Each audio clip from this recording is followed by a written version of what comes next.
Yeah, what's going on, y'all? Y'all already know how you do. It's your favorite blurred click, ready to talk blurred shit. And I got peoples with me. Hey, listen here, y'all. I know that it's been a minute since the phenomenon that is Supacell,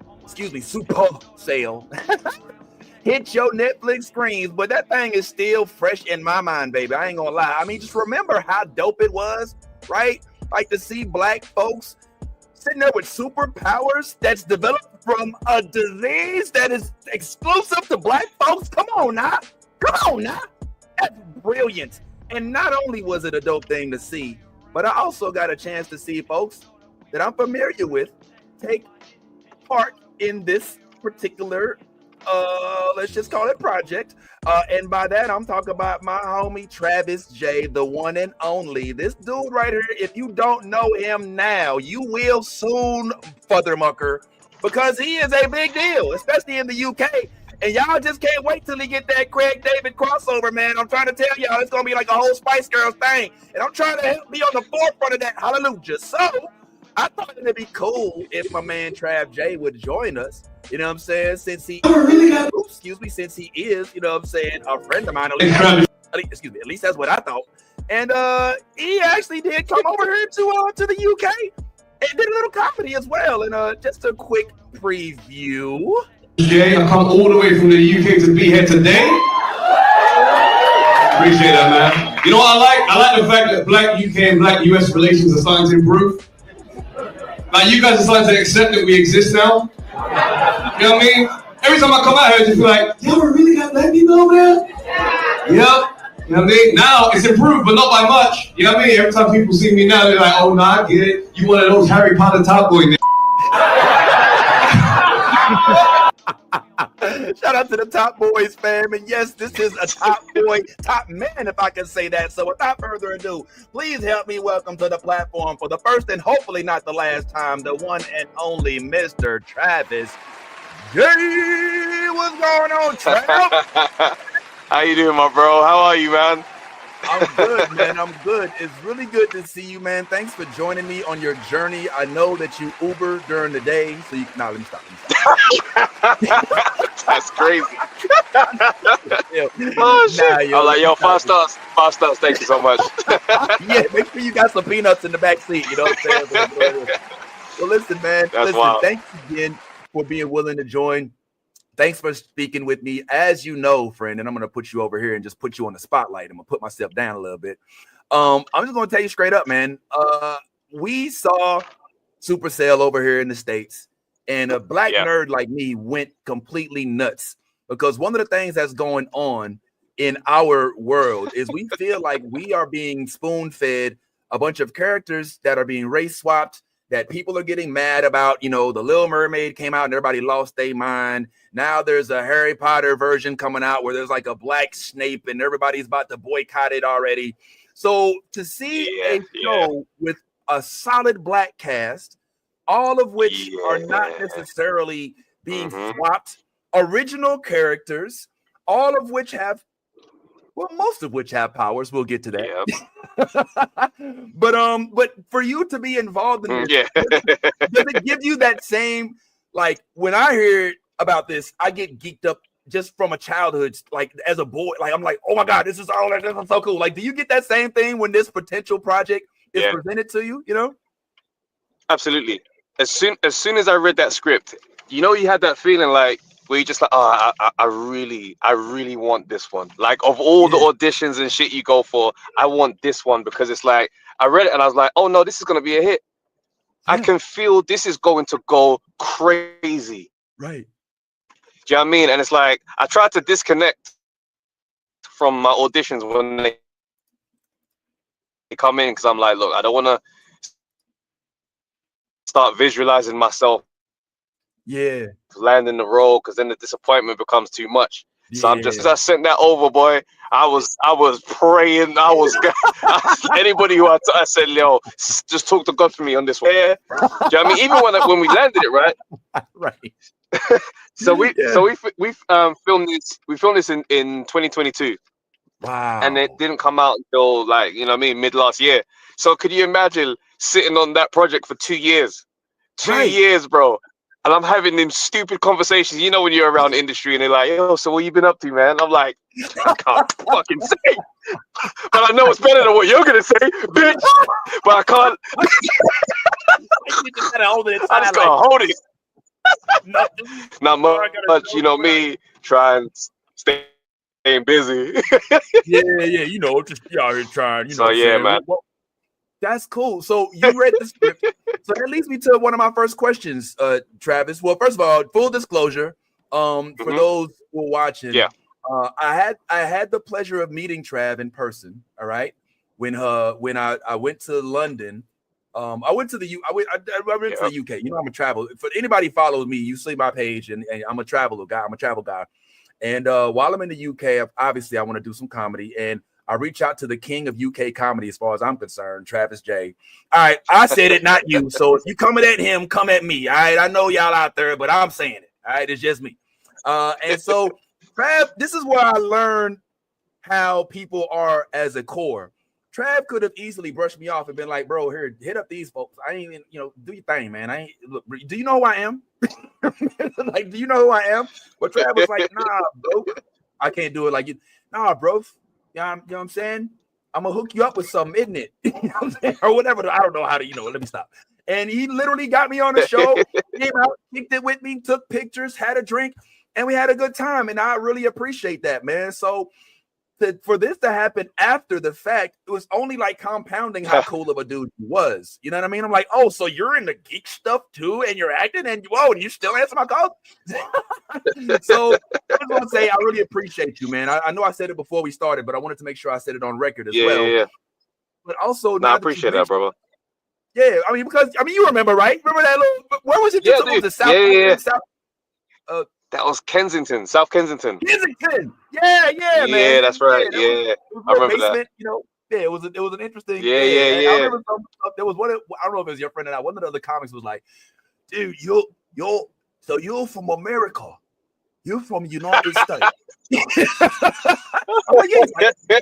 And you just did comedy here. And I was like, yeah. He's like, well, you know, it was just didn't see. Anyway, that's a memory. But back to Supacell. So you're talking about how you started reading the script and you was like, yo, I dig it. But then you have to sit on it for a couple of years. How do you get the script in the first place? Because I know that you're in comedy, but you're still an actor. Yeah, and, so So with the acting stuff, it's like I've had it's like a separate kind of journey for me, because like I've really taken time out to really like go to do the courses, you know, the acting kind of stuff. Do you know what I mean? And it's like I say train loosely because it's not. I didn't go to like an acting school or anything like that. But you know, when the courses are there, I'm paying for it, and I'm going on the side, and I'm, you know what I mean, putting time in to try and really get good at this craft. So you know, I've got an acting agent now. Do you know what I mean? So the audition came through, and with these type of auditions, sometimes they're sweeping everybody. So like when it hits you, you know, 40 people that you know that have a similar height and build to you, they got that shit to you. Do you know what I mean? So I wasn't even hopeful like that, because as far as I'm concerned, I'm not involved. I'm not in the cliques when it comes to the acting stuff. At that stage, especially, I'm just a stand-up comic that has a bit of acting chops. So you know, going for it, I didn't have too much of a high expectation. But you know, I really just put my best foot forward, man, and thankfully I got the recall. Now the recall is you reached the final. I don't know what the number was, but bruh, when I got to that stage, bruh, listen, nobody was beating me. I don't care.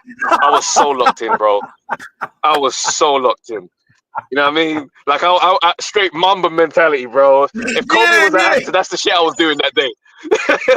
Like I was in the waiting room area, other actors coming in, you know what I mean? They try to dap. I'm like, nah, bro. Like, nah. Come on, dog. We're not about to become friends, bro. We're not about to be friends today. Bring this shit up another day. Another day, bro. You know what I mean? Did you know any of the other? Did you know anybody else that was not? I didn't recognize anybody I knew before that moment, but I was looking at the height and build, and I was like, yeah, you have to be here for the same shit, bro. You know what I mean? Fuck out of here. I don't care, bro. All right. You know what I mean? So it was just. So Trav, I'm not gonna let you get away with what you just did, all right? Because what you just basically told the world is that you beat out all these other actors, all right, for a job on an acting role, with zero acting education, like literal just fresh chops. And I know that as a comedian, you know, we kind of toy around with acting. We kind of act out our bits, you know, on stage a little bit. You know what I'm saying? Some people think that those stories are always true or that they just really happen. So we have like some experience with acting, but with you, how do you go from just no acting experience, no lessons?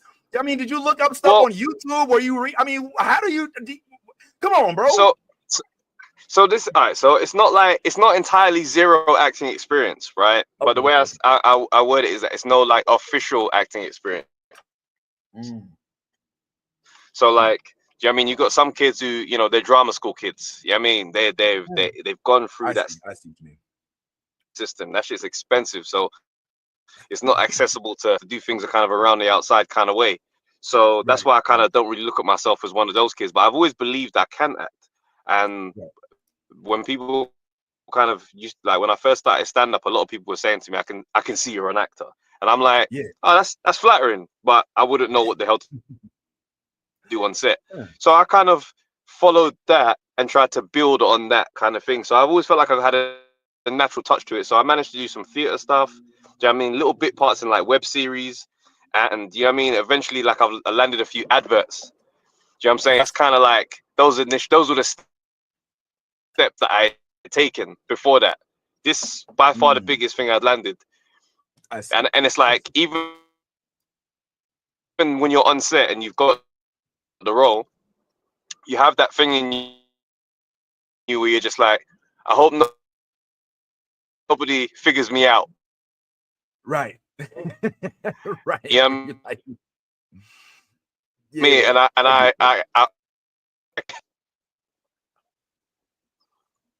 well, as a non-actor, all right, it's got to also be refreshing when you're accepted by your acting peers, right? Like you're on a set with other dudes, other women, other people, frankly, that act as a career, you know, and here you are holding it down with them in studio, on set, doing the same thing, memorizing your lines and all that. Does it become intimidating, or are your castmates to the point where y'all are like friends essentially, and they kind of like, oh, if you know, if there's a little something that may be unassuming for a less experienced actor, they like, yo, you know, make sure you just, you know, look in the eyes or, you know, whatever. I don't, you know, like how does that work? No, see, thing with me, right, is that I'm like, I'll feel like the feeling I described at the initial stage, but then after that, you just gotta have a slightly obnoxious part of you where you just say, hey, listen, I'm in this room with you lot, so right now we're equal. Oh yeah, that's real. Boxing analogies, fighters, when they get in there and they fight in the champion for their first title, respect, and that's not ramp. You gotta be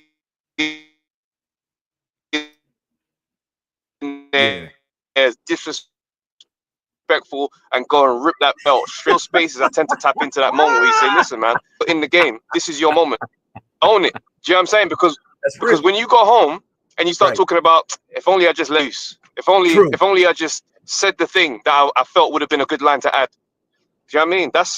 That's the audacity you got to have in those moments. Yeah, you're brand new. Yes, it's your first time. And I'm very transparent. I'll tell people, I'm like, hey, man, this is the biggest project I've been on so far. And a lot of people are warm to that because it's a honesty in a space where a lot of people are fronting to make it seem like, hey, I'm bigger than I am. Whereas I'm quite happy to say, hey, this is my first ever time here. But best believe I worked my fucking ass off. So don't expect me to drop lines. Don't expect me to be no visible amateur. Do you know what I mean? I'm here to let you know that I belong here, and I'm coming back. So that's the undercurrent to how I approach those spaces. Do you know what I mean? I love that. It's like Jake Paul being like, yeah, I don't need any advice, Mike Tyson. I'm in the same ring as you, and maybe Netflix will get shut down, and maybe I'll have to go all 9 rounds. But I got here for a reason. You know what I'm saying? So, just to quote your analogy with the boxing, because I know you into the fighting and in the MMA, so we definitely gonna get into that. But before that, I definitely got to get some more into the Supacell stuff. So let me ask you this: you did have an integral role in the Supacell show. Excuse me, but they give you no powers, bro. What's up, man? Who do we need to walk? Who do we need to write? Who do we got to protest against? Who is it that we need to establish a relationship with? Whose inbox do we need to flood the gates of to see that my man Trav can get some powers? We want you to get the same sickle cell. You know what I'm saying? Everybody else. Listen, tell Ratman. Tell Ratman. If that dude gives me powers, I promise you won't regret it. Yo, you think I'm playing? All right, Ratman, I'm gonna be in this inbox. All right, so yeah, but did that make you feel any kind of way, or you just was happy about? I mean, obviously, I know you don't. You're not like, yo, what the fuck? But you're just kind of like, it would have been nice to have powers, right? Trav would have been nice. Listen, you know what? It's when I saw like some other characters having powers that weren't like staying in the show.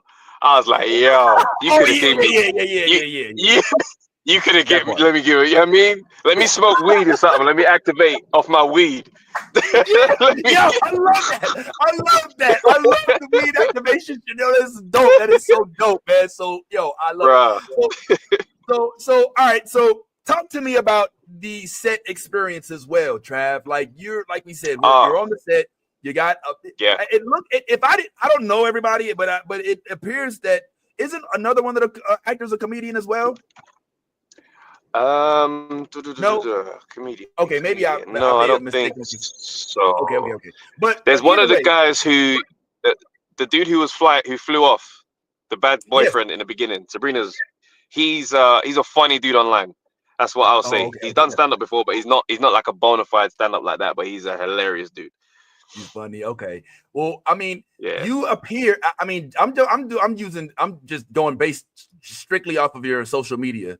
It appears you may have developed some pretty budding relationships with the folks that were on the cast. Did you walk away with new besties? Did you do you now have like a whole new lot?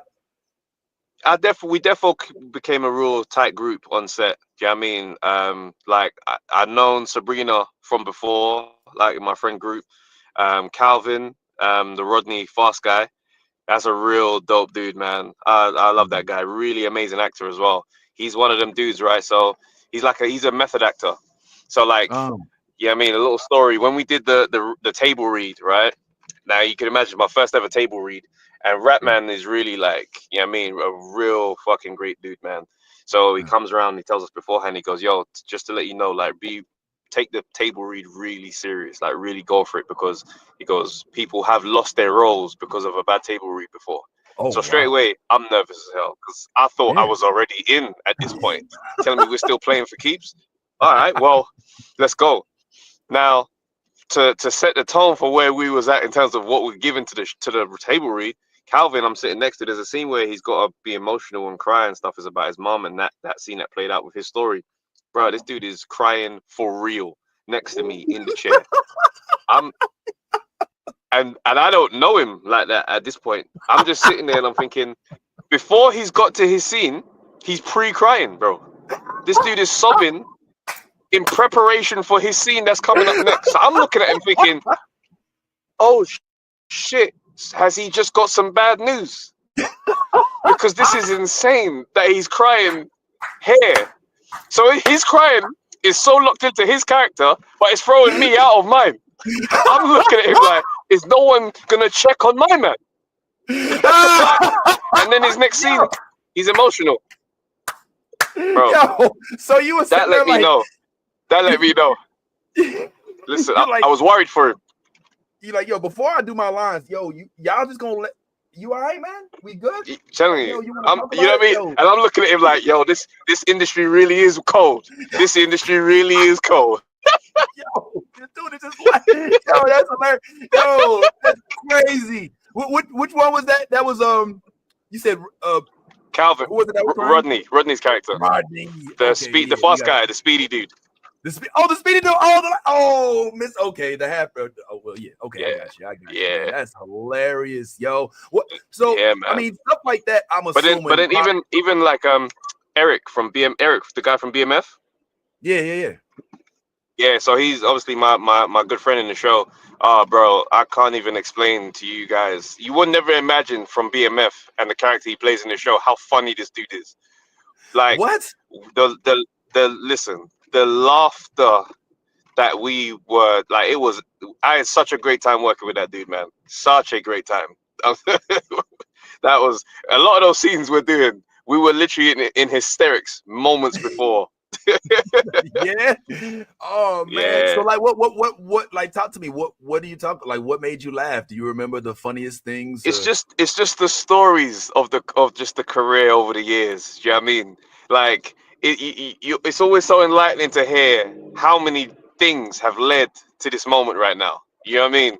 So it's like some of the moments were just straight reminiscent of the funniest days. You know what I mean? It's just, yeah, bro. I can't remember all the stories, but the shit was hilarious. Is all I'm gonna say. All right, I'll take your word for it, fam. Bam. All right. Well, let me ask you this: you're in a project that's based on superheroes, superpowers, and stuff like that, and so that means there's a lot of special effects. That means you're dealing with scenes where things are happening that you don't actually see them.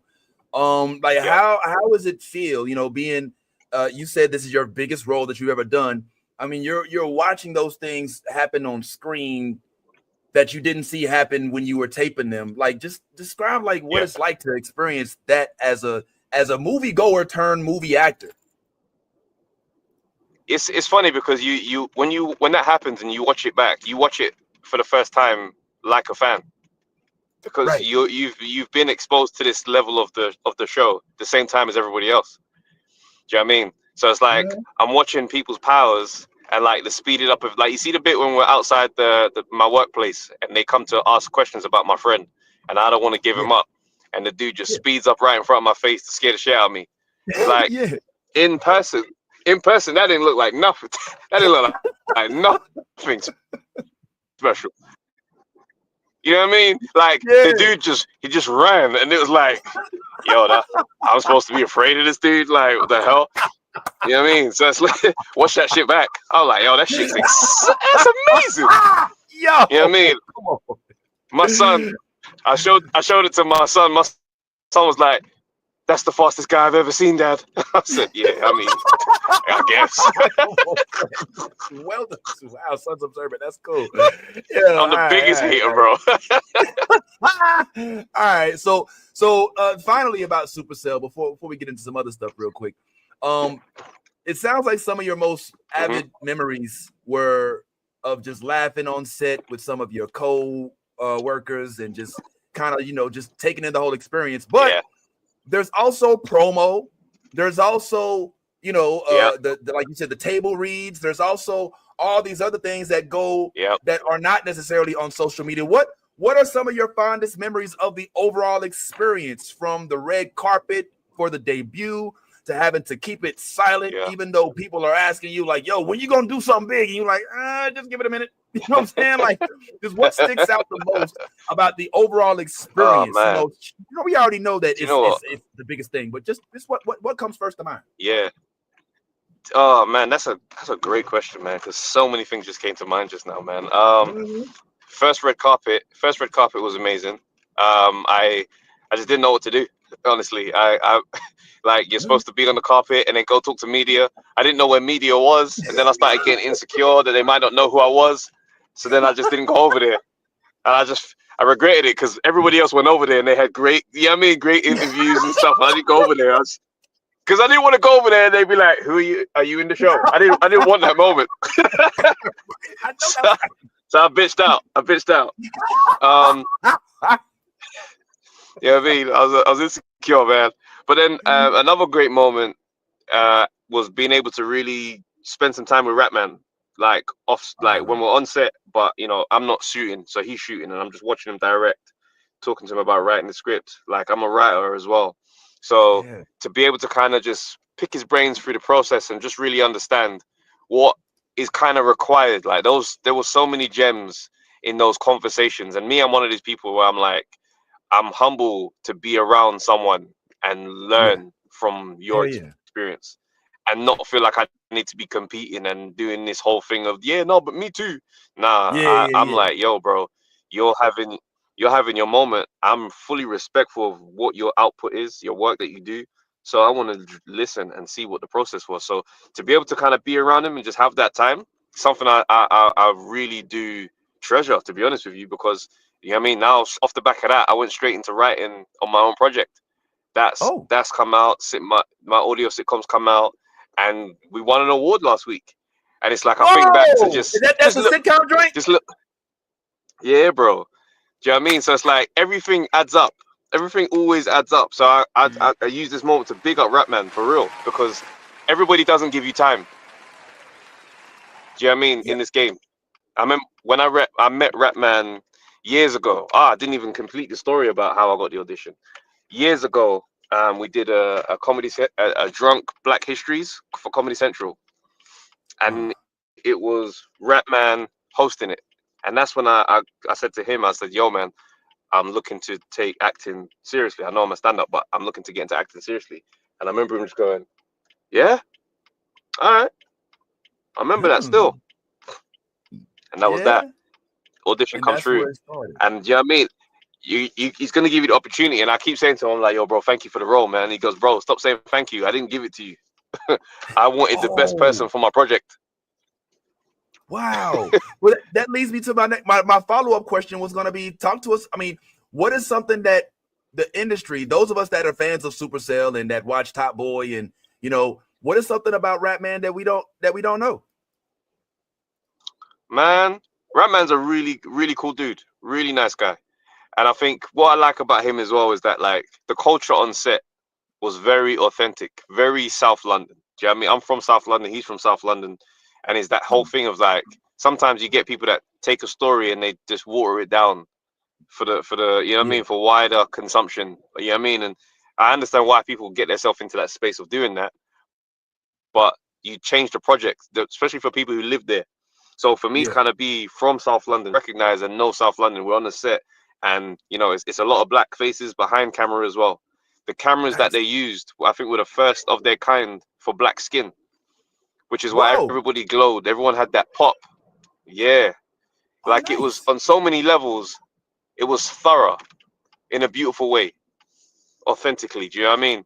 And I think to myself, like, the fact that somebody wants to go out of their way to put a project out that does that, with this type of story as well, like the amount of messages that I was receiving from people who are like sufferers of sickle cell, do you know what I mean? And really understanding what that done for them, I just had to just say, yeah, man, salute to the heart of the creator that wanted to have that impact. That's a big deal, man. Can you real quick touch on a dumb American like me who would not know what an authentic South London represents? It's one of those things. It's like, and I won't even let you get the dumb American thing off, because, like, you see how, like, a lot of people are kind of really understanding the nuance now in terms of how Black culture has been exported globally in a way other cultures haven't. So it's like, it's easy to just say, ignorant, as opposed to, well, your culture's been blasted all over the world. Ours is only recently getting those moments. So we're super familiar with Black American culture. So that's just why I ain't gonna let you get a dumb American thing off. But, like, South London, it's one of those things. It's funny because a lot of people get into that whole bag of just like, yo, London, the Queen, and all that type of stuff. And I'm like, yo, please don't come over here expecting Queens and crumpets. Like, it ain't all good. It ain't all good, folks. I'll tell y'all right now, all right? You know what I mean? You hit Oxford Street, it's a short trip to a different area totally, bro. So yeah, South London. I compare South London to, especially where I grew up, to like Brooklyn.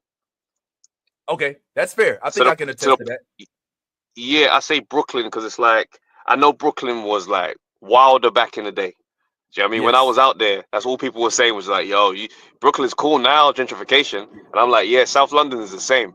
Like, there's places now where you can see some trendy white people, and just, it's funny to me because I'm like, you would never have come here 10 years ago, you would never have come here. You know what I mean? Now that like Peckham is an area, for example. I see some white people talking about, oh, I love Peckham. I'm like, you love Peckham. I was scared to go Peckham. The fuck? Yo, that's real. You know, I'm gonna keep it real. Yo, all right, thanks for checking me on the dumb American thing, but I'm gonna keep it real. I felt like a dumb American when I was there because I didn't know what was popping, what to stay away from. You know, and coming from America, most Americans. I come from a city called St. Louis, Missouri. It's been rated the most dangerous city in the United States for like 10 years in a row for a span of time. I don't think we still have the championship, but we was there. And so when I go up there, I'm like, yeah, you know what I'm saying, man, this ain't shit, man. Whatever y'all Hogwarts ass niggas out here, man. Y'all ain't saying shit. And then I went over by Wembley. I went over by Wembley. Bro, I was like, when did I get to Newark? Like, it felt like Newark. It felt like New Jersey. And it was like hella black, right? And it's like, yo, the whole entire, like, the top. I keep saying Top Boy just because it's a reference. But, like, the whole, that scene was there. And it was there that I won't name names. But a friend of mine's friend took me into their house, and I saw the most marijuana I think I've ever seen in my life in the apartment. And I was like, where the fuck are we right now? I thought I was in the UK. I didn't know y'all got that. He said, every man got to smoke, bro. No matter where you are, man got to smoke. You know what I'm saying? I'm like, trust okay, me. You know what I'm saying? I just needed to use the bathroom. Like, which way can I? So like, I learned a lot about that. So for you to be there to make sure that South London is appropriately, not as if you're going to be like, hey, yo, rap man, you know that ain't like, obviously, but just to know that you co-sign on the way that it was represented kind of lets me know that it definitely was done well. Yeah, man. I'm curious though, because you did mention that you came out to Brooklyn, and I understand that you also were in America for a little while. You even did some stand-up out here. I'm just curious as to what your experience was like. Yeah, man. What did you walk away? Oh, I loved it. With you loved it, man. Yeah, so it's like I got like a few friends. Some guys like they've come over from the States have been like, "Yo, Trav, you gotta come out, man." And shouts out to my boy Q, my boy Carl. And I always used to hear it and be like, I mean, will they get me? You know what I'm saying? Like you just don't know. And they be like, no, bro, I'm telling you, I vouch for you, bro. You as you are, you'll be fine. So I think after Supacell, after we finished filming Supacell, my thing was, well, I know the world is gonna be aware of this thing at some point. So let me get busy in places I kind of wanna, I wanna get to at some point. So let me get, to the States. Go on. Dumbass. I hate dumb drivers, bro. You know what I mean? I'm out here. I'm compressing my road rage. I'm compressing. So yeah, let me get busy whilst I'm waiting for Supacell and just go out to the States and really see what the comedy's like. So I went to New York first, and I stayed with my boy Carter Morgan, comedian out there, really funny dude. And what did I hit up? I hit up the Gotham Comedy Club. I got to perform there, and that went well. Yeah, man. And I performed at the Brooklyn Comedy Club as well with Kareem Green. Kareem Green gave me my first spot when I was in New York. He hit me up. He saw I let him know I was out there. He said, bro, pull up. He goes, I got a spot for you if you want it. You know what I mean? Kareem Green, he's etched into my story now, man. So get out there to New York, and that was a really good. What's that? Oh, absolutely. Hey, man, I got you, man. You know what I'm saying? You know what I'm saying? He chews a lot. He does a lot of chewing. I'm just saying. But anyway, bro. So yeah, man, that first New York spot was cool, and then the Netflix is a Joke festival came in LA, so I was just trying to go and spectate for that. Pulled up, do you know what I mean? And it's like my boy Q is introducing me to so many people, and it's like I really love how the scene is different. You know what I mean? I see there's a lot more camaraderie with comics stateside. Oh yeah. Like going to a hang, being at the hang and vibing out and all that type of stuff. We don't really do that in the UK. Like there's never gonna be a time where you just pull up and I'm chilling because stand-up is happening downstairs and I'm not performing. Like that's not normal. That's for literally us that's how we met. Bro. Literally. Well, what I mean is, so like you hit me up and was just like, yo, bro. So I'm like, yeah, I want to come down. I want to see you perform, meet you. Do you know what I mean? Like, let's step out and do that kind of stuff. But I'm talking about for no reason. Okay. For no reason. We're just we're out. known for that. Yeah, we'll go just hang out. Yeah, that's and I love that. Like, it put a different kind of battery in my back when I came back from LA, because I was like, yo, like they really love comedy in a different way that I feel to hear, and it kind of inspired me. Like, I've been going and stand up for like 15 years, and a lot of experiences aren't new.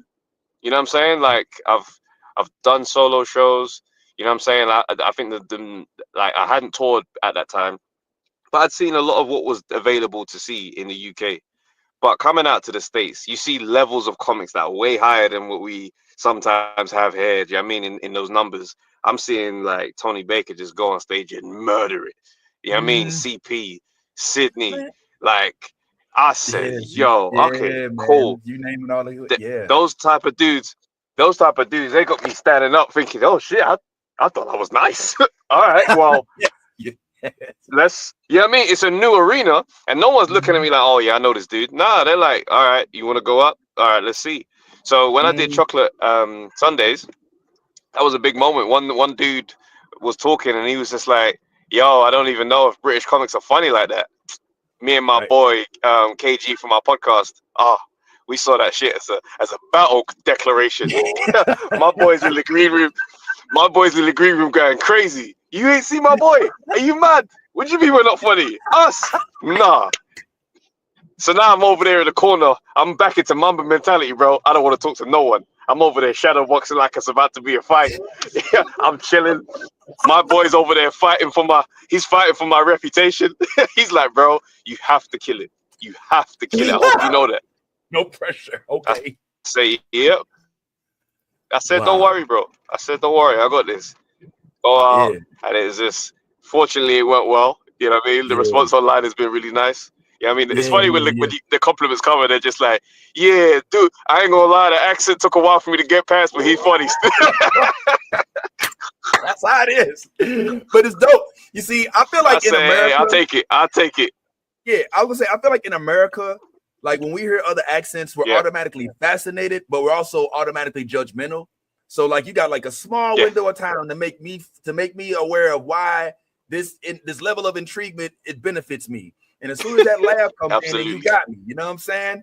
But it's not like you're a stranger to doing big things in the realm of comedy. I mean, you're also the guy who toured with Dave Chappelle when he came over with his UK tour. And I don't mean like, oh, you did a guest spot one night. You know what I'm saying? Like y'all was like close. I mean, I know this was a few years back.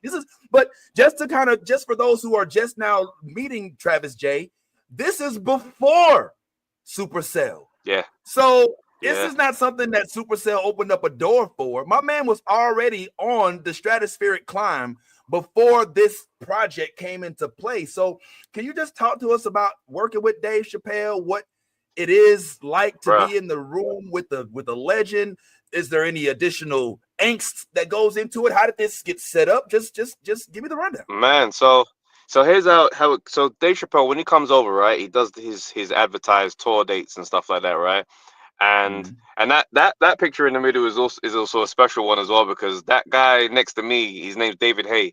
He's one of my favorite fighters, and that night I met him whilst performing with Chappelle. So it's like it was a crazy moment. Nice. Yeah, man, heavyweight championship fighter. So yeah, like Dave Chappelle, when he does his tour dates, he does the advertised ones, you know what I mean, for everyone to come out, and it's expensive fucking tickets. But he also does these underground shows, right? And that's for us. You know what I mean? Like, you know what I mean? Like Kojo is his guy, and he kind of puts those on. So I know that night Kojo was like, yo, you want to come down? Chappelle's here. I said, all right, cool. I'll try and get my ticket. He goes, no, I'm going to put you on. I was like, all right, shit. Like, that's a crazy update. So we're all on the show. It's crazy, bro. Like, yeah, and this was the first time. And I've always got this thing where I talk about how I want to meet people that I respect and admire. And I had an opportunity to meet Chappelle some years before this, because he was doing some parties when he came over. And I remember like passing on it because I'm like, I don't want to meet Chappelle in no party. Like, right. What is that? Yeah. Like, I want this guy to see me work, bro. I'm not like I admire people, and it's about respect. You know what I mean? I have a big respect for you, and I would like to be in a position where that respect can be mutual if I deserve it. Whereas if we just becoming friends, like I'm not like, you know what I mean? It sounds weird what I'm trying to say, but I know the psyche behind it. So I walk into the venue, and he's outside with his boys, and you know what I mean. Now someone who I know is his manager, and I walk straight past him, and I go inside, and my boy is like, "Yo, bro, that's Dave Chappelle there." I said, "Yeah, I don't want to meet him like this." So you play hard to get with Dave Chappelle, bro. I'm telling you, because I'm like, I don't want no. Cause what's this gonna be a small talk? Hey, what's up, man? I'm a comedian. Hey, come up like a fan. Keep going, whatever. Nah, man. So I'm like, all right. I keep myself scarce before the show starts. It starts. Now I'm thinking Chappelle's headlining. Turns out Chappelle's hosting. So now I'm like, that's easier. Oh shit! How are we gonna follow? How are we gonna follow any of this shit?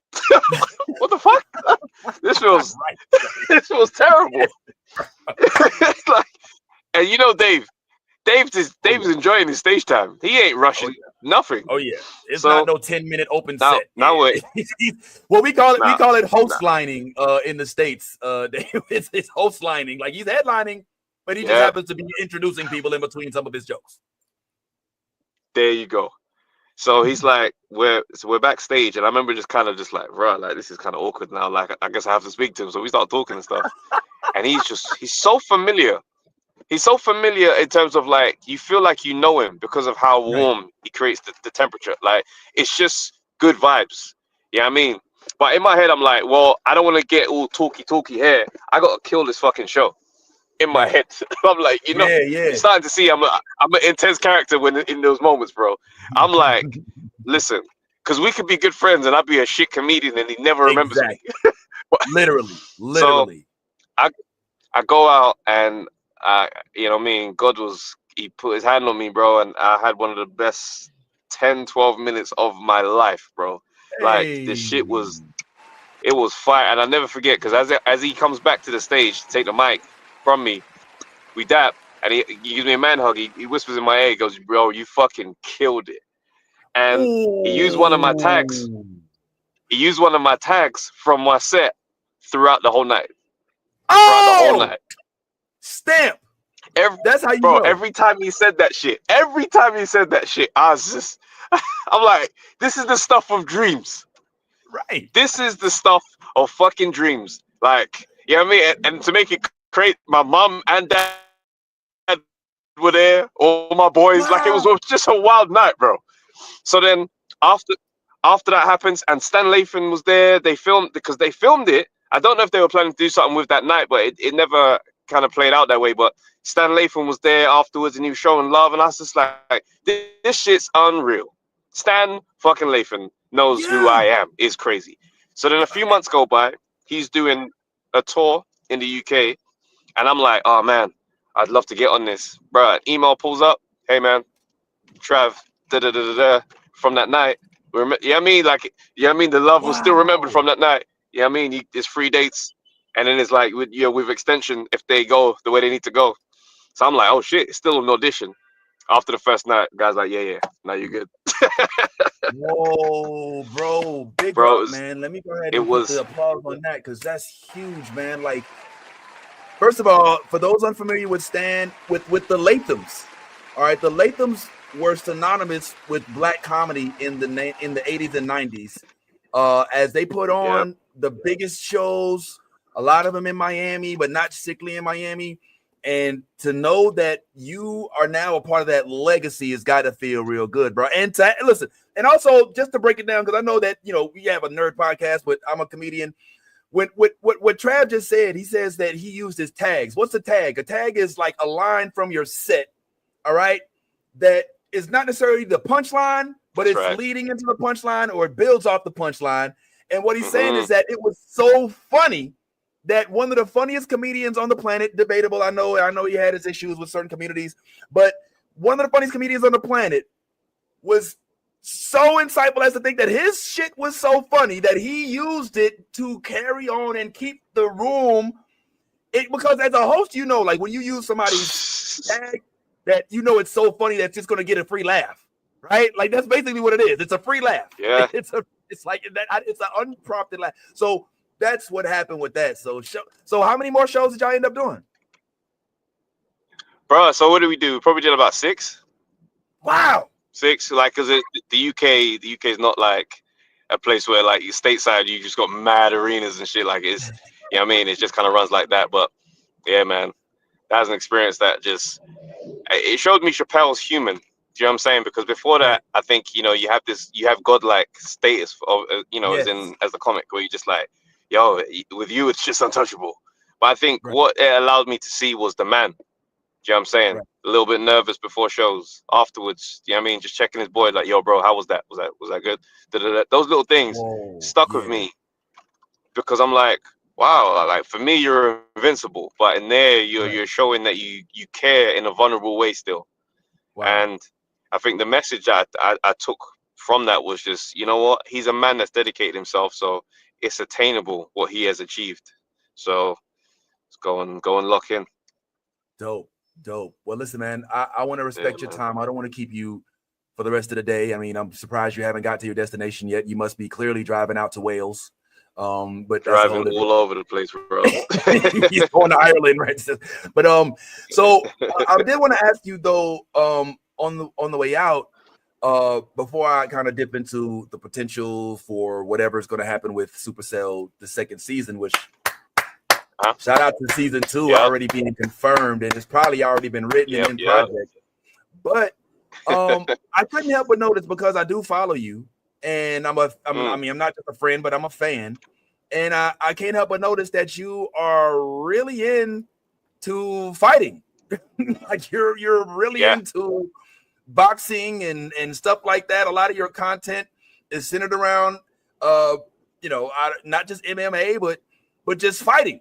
And I'm just curious as to what this is all about. I mean, there's so many sports. I'm surprised you don't have the soccer bug. You know what I'm saying? You're not a Liverpool or a Chelsea or Manchester. I mean, I'm an Arsenal fan. You know what I mean? If we're talking football, but you know, but like that's like from my childhood. It's just there. I'm an Arsenal man. I love basketball. I follow the NBA quite closely. I played basketball for like 8-9 years over here. The original dream was to go and play in the NBA. You know what I mean? I wanted to help Tracy McGrady win a championship. that was my dream scenario. Me, T-Mac, we finally, you know what I mean? We get over the line. Come on, man. Yeah, bro. Are you that good with it? You good with the ball? You can drip. You got the rock. You got skills. I was all right, man. All that was reliable in my game was a mid-range jump shot. Rip Hamilton. Rip Hamilton. That was who my game was the closest to. You know what I mean? But at 6'2", that shit ain't going to the league, bro. Yeah, I mean. But basketball, that was my shit. But boxing, I fell in love with boxing, and like as soon as my daughter was born, and I took a crazy interest in it. Like one to take part. I had a couple fights. But then what I would do, right? So I used to work in a call center, and the account I was working on it didn't have much data on it. So I had a lot of dead time.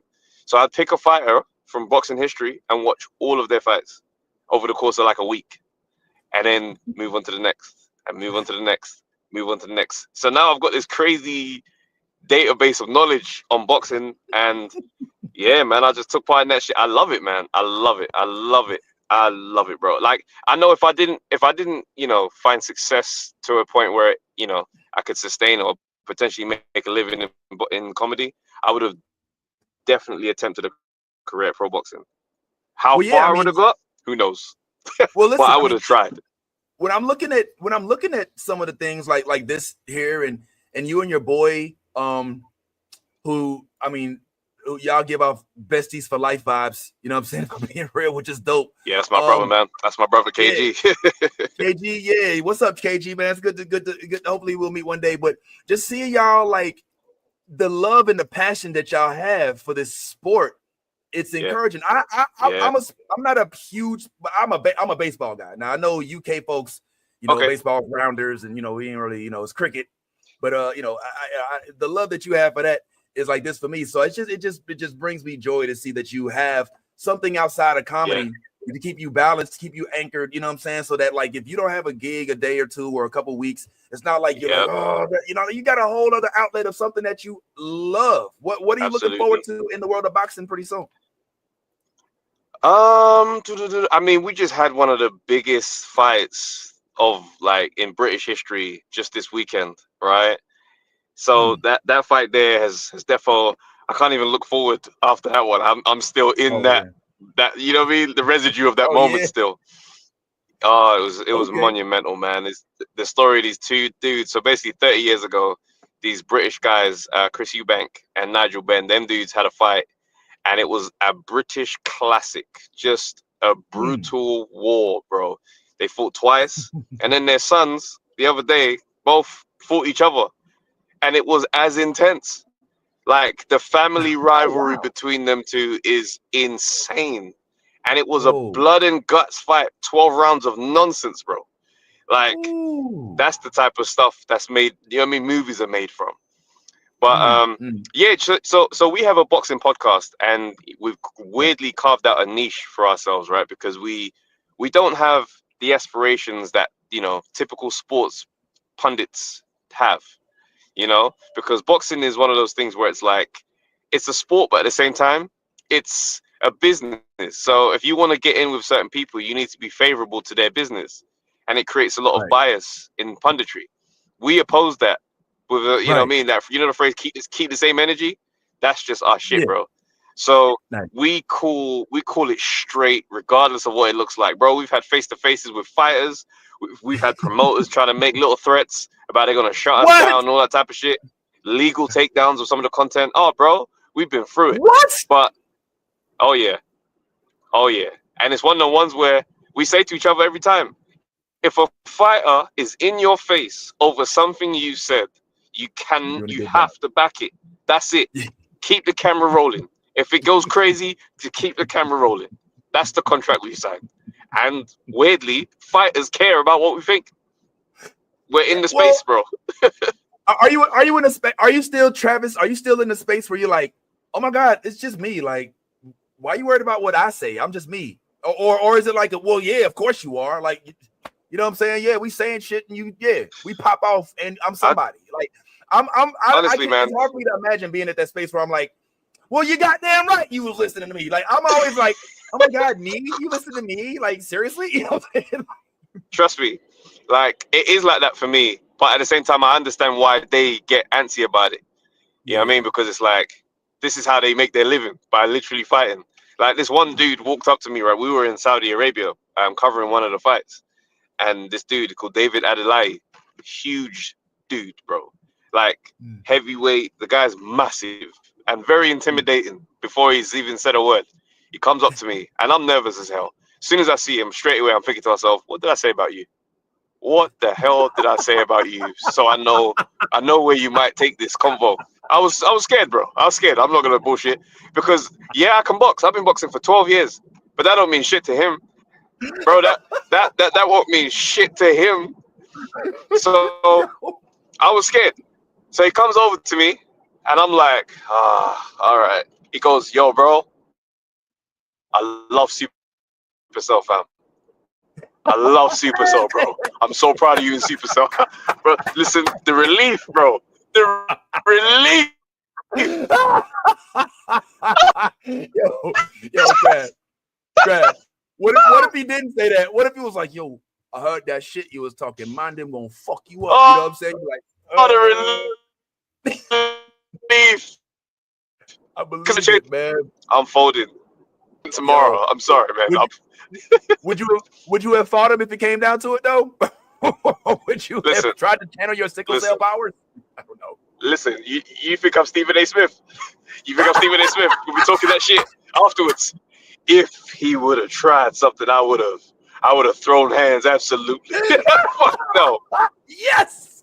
I'm not saying none of that shit. I don't want him to see it. No, I would have rapped. I would have tried my luck on the sprint. Yo, what was his name again? David Adelaide. David Adelaide. Okay, I'm gonna clip that and I'm going to see if I can put together like a little animation, man. That's funny. Well, Listen, yo, man, on the way out, man, I think I've taken up enough of your time, man. We're coming up on 60. I didn't plan on it being this long. I was just vibing with you, so my apologies. Hey, hey, it's all good. It's been fun, man. Nah, for real. I do on the way out just want to get anything, updates, anything that you can tell the fan base, the folks who are in love with the Supacell. Like, what do we have to look forward to, expect? What do we know about this sequel before you head out? Do you already have notes? Did you already get the confirmation that you're going to be there? Well, I mean, obviously, I can't ask you to. Well, this is the thing. No, honestly, I'm in the dark, bro. I don't know. All I know is that Ratman is excited about this. Okay. That's all I can say. Because he goes the story. He's known 3 seasons worth of this story from day one. Nice. So, listen, man. I just have to say, in Ratman we trust. In Ratman we trust. Well, we definitely will. Well, listen, Trav, man, I cannot thank you enough for sharing some of your time, some of your experiences, and just sharing your life with us, man, and even letting us see some of London through the sunroof. I think I've seen a couple double-decker buses. I think I've seen, so we having a good time. But yeah, man, just sincere thanks to you, man, just for being a stand-up dude. It's not any surprise to me that good things are coming to you, because good things, in my opinion, happen to good people, and clearly that's you, fam. So big ups to you, fam. I appreciate that, bro. And who knows, maybe we'll get a chance to speak again and you won't have to drive the whole time. Absolutely. Absolutely. We're talking, man. So hold on one second. Let me go ahead and close this out. Just let me say thanks again to my man Trav for coming on and doing his thing and bringing us some background to the Super Bowl in the US. So we cannot let that go down lightly. But for all of y'all who know us, man, you know how we do. We telling you to keep being your authentic self. Because if you ain't being yourself, guess what? You being fake. And in everything that you do out there, if you a geek, as we always say, go ahead, let that good geek flag fly. Deuces. This is Thugnificent telling everybody to tune in to New Blurred Order, my nigga. The best podcast on the planet Earth, nigga.